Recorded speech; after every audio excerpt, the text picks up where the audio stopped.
सुबह के 7:30 बजे जब ज्योति स्कूल के लिए तैयार हुई तो चुपके से ऊपर मम्मी के बेडरूम में गई।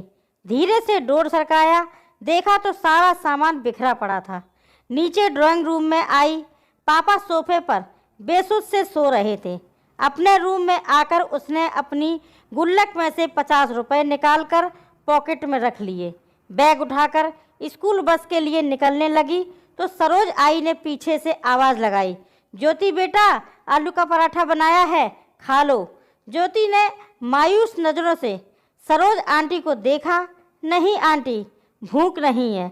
सरोज ने ज़बरदस्ती टिफ़िन उसके बैग में डाला। ज्योति स्कूल के लिए निकल गई।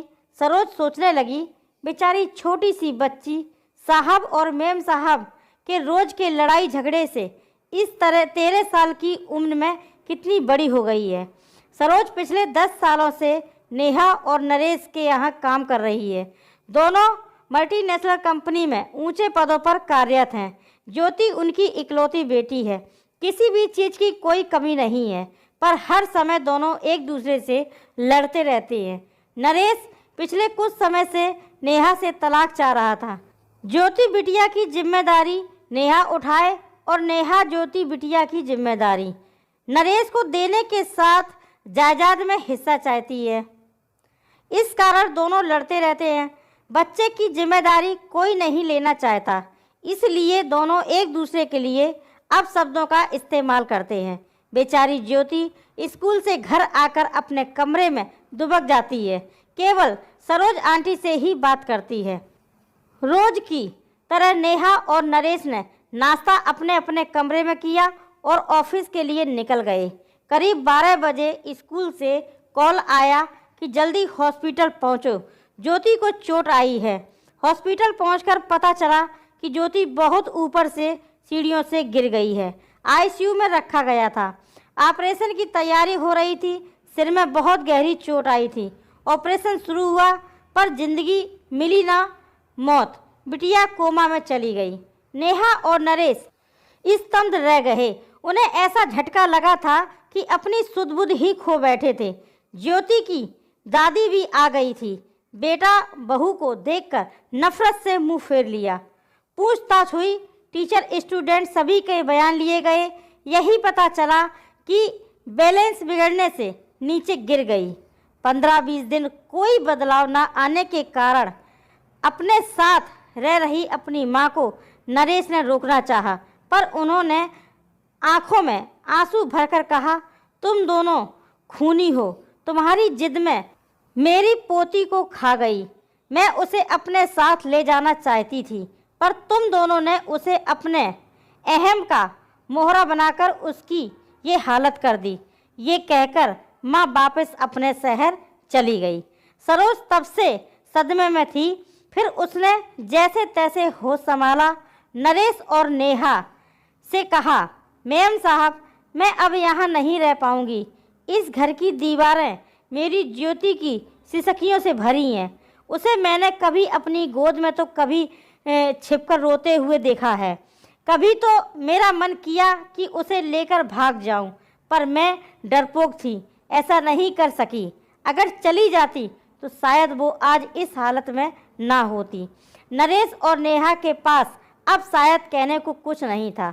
जैसे जैसे दिन बीत रहे थे, उनका लड़ाई झगड़ा एक अजीब सी बर्फ में तब्दील हो चुका था। उनकी सारी भावनाएं अंदर ही अंदर खामोशी अख्तियार कर चुकी थीं। सारा दिन बेमन से दोनों ऑफिस का काम करते, हॉस्पिटल में एक दिन अकेले ड्यूटी देते। बैंक में पड़े पैसे, जमीन जायदाद सब बेकार से लगने लगे थे। 3 महीने बीत चुके थे। संडे का दिन था। बड़ी मुश्किल से नेहा ने ज्योति के रूम में जाने की हिम्मत जुटाई थी। वैसे भी महीनों दोनों उसके कमरे में कदम नहीं रखते थे। कैसे माँ बाप थे वो दोनों।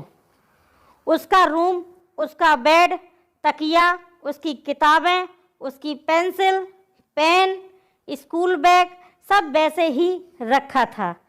अलमारी खोली तो उसके कपड़े नीचे गिर पड़े। उसका हल्का ब्लू नाइट सूट जिसे वह अक्सर पहना करती थी, नेहा रोते हुए अलमारी से सामान निकालने लगी।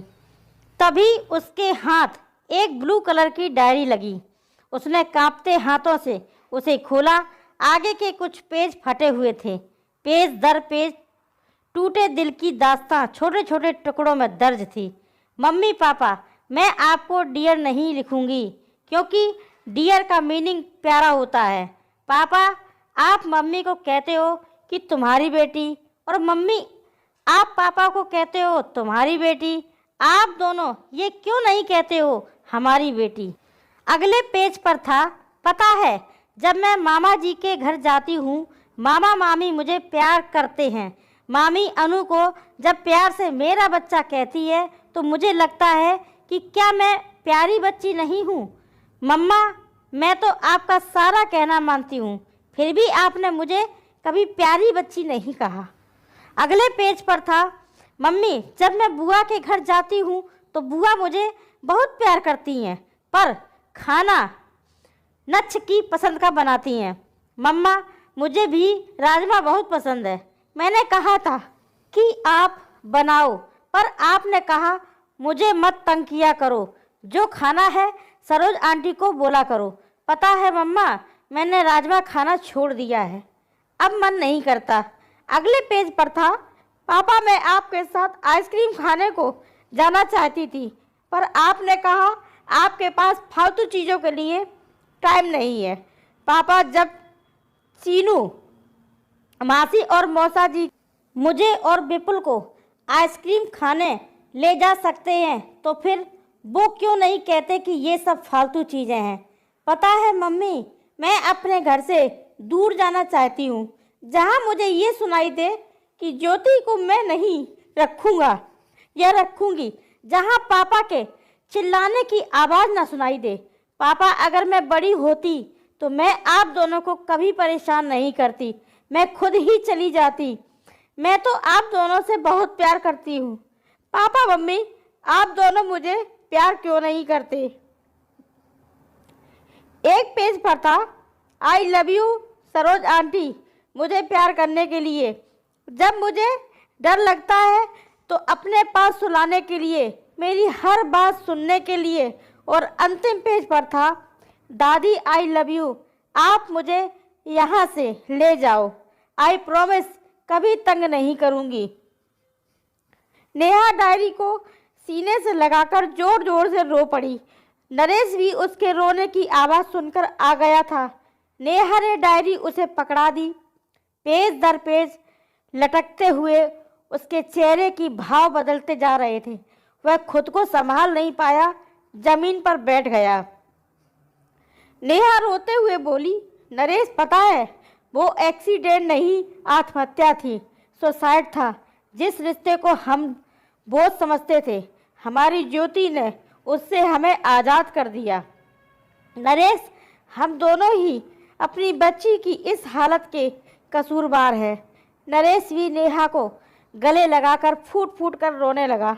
अचानक ही उसी समय नरेश का फ़ोन बजा और नेहा के मोबाइल पर एसएमएस की टूटू की मैसेज की आवाज़ हुई। दोनों ने अपने को संभालते हुए दूरी बनाया और फ़ोन उठाया। हॉस्पिटल से ही फ़ोन था। जब तक नेहा नरेश की बातचीत सुनती, उसके अपने फ़ोन में भी एसएमएस खुल चुका था। पढ़ते ही नेहा के मुंह से अचानक निकला, मेरी प्यारी बिटिया को होश आ गया। यही शब्द नरेश के मुंह से भी निकलते थे। एक साथ दोनों के स्वर, चेहरे पर खुशी उस कमरे में गूंज उठी थी। ये कहानी उस घर की है जहाँ माँ बाप बच्चों के सामने लड़ते हैं या घर टूटकर बिखरते हैं और उसका सबसे बड़ा खामियाजा बच्चे भरते हैं। अगर आप अच्छी परवरिश नहीं दे सकते हो तो आपको बच्चों को जन्म देने का कोई अधिकार नहीं है। अच्छी परवरिश रुपए पैसे सुख सुविधाओं से नहीं होती। इसका मतलब यह है कि आप बच्चे की ज़रूरत के समय उसके कितने करीब हैं। उसके महंगे खिलौनों का सुख सुविधाएं नहीं, बल्कि आपके साथ खेलने कूदने, मस्ती, लाड़ प्यार का समय चाहिए। कहानी